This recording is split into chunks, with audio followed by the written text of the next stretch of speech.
తిరుపతిలో భూమన అనుచరుల దాడిలో గాయపడిన దళిత యువకుడు పవన్కు రుయాలో చికిత్స అందిస్తున్నారు. దాడిలో పవన్ తీవ్రంగా గాయపడినట్లు వైద్యులు ప్రాథమికంగా నిర్ధారించారు. పవన్ ఎడమ మోకాలు వద్ద కింద భాగంలో ఎముక విరిగినట్లు గుర్తించారు. పవన్ను ప్రత్యేక వార్డులో ఉంచి వైద్యులు చికిత్స అందిస్తున్నారు.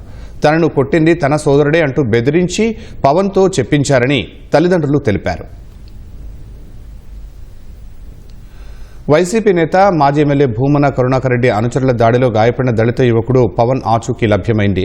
అతన్ని పోలీసులు తిరుపతి రుయా ఆసుపత్రిలో చేర్పించి చికిత్స అందిస్తున్నారు.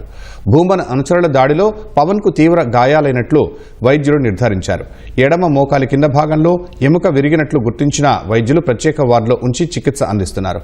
2 రోజుల క్రితం వైసీపీ నేత మాజీ ఎమ్మెల్యే భూమన కరుణాకర్ రెడ్డి అనుచరుల దాడిలో దళిత యువకుడు పవన్ కు గాయాలయ్యాయి. భూమన అనుచరుడు అనిల్ రెడ్డి కార్యాలయంలో పవన్ పై శిక్షణారహితంగా దాడి చేశారు.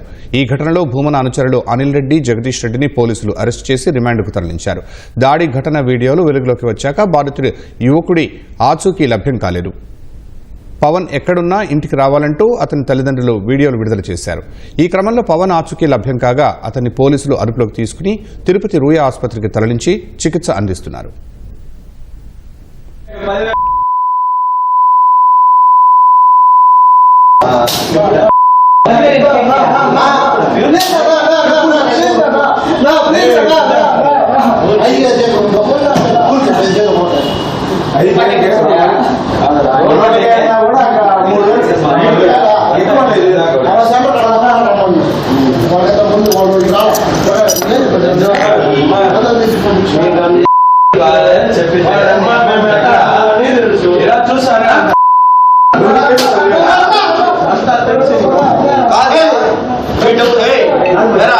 నిన్న 5 గంట మీ డబ్బు వేపిస్తాను కదా, నిన్న 5 గంట ఆ పిల్లోడికి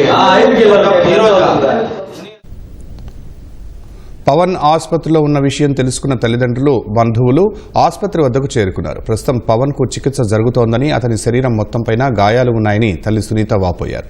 కొట్టింది తన అన్నే అంటూ వీడియోలను సోషల్ మీడియాలో విడుదల చేయడంపై పవన్ ను ప్రశ్నించగా చంపుతామని భయపెట్టి వీడియోలు పెట్టించారని పవన్ చెప్పినట్లు అతని తల్లి తెలిపారు. వీడియోలు చేసినప్పుడు ఎక్కడ ఉన్నానో తెలియలేదని చెప్పాడన్నారు. ఈ వీడియోలు ఆ విధంగా పెట్టినారు కదా, మళ్ళీ నువ్వు ఆ విధంగా ఫేక్ వీడియోలు పెట్టి ఎవరు చెప్పించినారు, ఎందుకు చెప్పినావు అట్లా, నన్ను ఎవరు ఏం చేయలేదు, నన్ను కొట్టలేదు, మా అన్నే అని అలా ఎందుకు చెప్పినావు అంటే, అలా చెప్పకపోతే నన్ను చంపేస్తానన్నారు మా అని అలా చెప్పినారు. లోపల ట్రీట్మెంట్ జరుగుతూ ఉందండి. ఎవరు చెప్పించారనేది తెలియదండి, పేర్లు ఎవరివి చెప్పలేదు. అలా చెప్పకపోతే కొట్టి ఇంకా చంపేస్తామా అన్నారు, అందుకు భయపడి అలా చెప్పినానమా అని చెప్పినాడు అంతే. దెబ్బలు ఫుల్గా ఉన్నాయి, బాడీ మొత్తం దెబ్బలు అయితే ఫుల్గా ఉన్నాయి. పెద్దమ్మ కొడుకు, మా పెదనాయన కొడుకు మా అంటావు, తోండ పుట్టిన వాళ్ళు మాదిరి ఒక గిన్నెలోనే అన్నం తిన్నామని చెప్తున్నావు కదా, ఆ వీడియోలు చేసినారు కదా. వీళ్ళు రిమాండ్లో ఉండి కూడా అతన్ని ఈ వీడియోలు చేపించి ట్రోల్ చేపిస్తున్నారు కదా. ఇవన్నీ ఎవరు చేపించినారు, ఎందుకు చెప్పినారు అని అడిగినాము.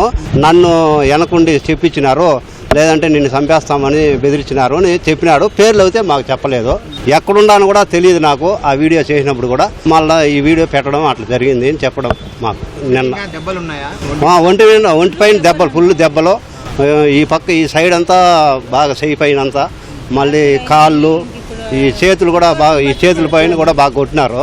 ఇంత విశిష్టరహితంగా వాళ్ళు ప్రవర్తించకూడదు. ఏదైనా తప్పు ఉంటే కూడా పోలీసులకు అప్పగించి ఉంటే కూడా మేము బాధపడి ఉండేవాళ్ళము. లేదు, తల్లిదండ్రుల దగ్గరకన్నా చేర్చి వాడు ఏదన్నా అప్పు చేసినా లేదా మోసం చేసినా మాకు వచ్చి చెప్పినా కూడా మేము చేయాల్సిన సెటిల్మెంట్ చేసి ఉండేవాళ్ళము.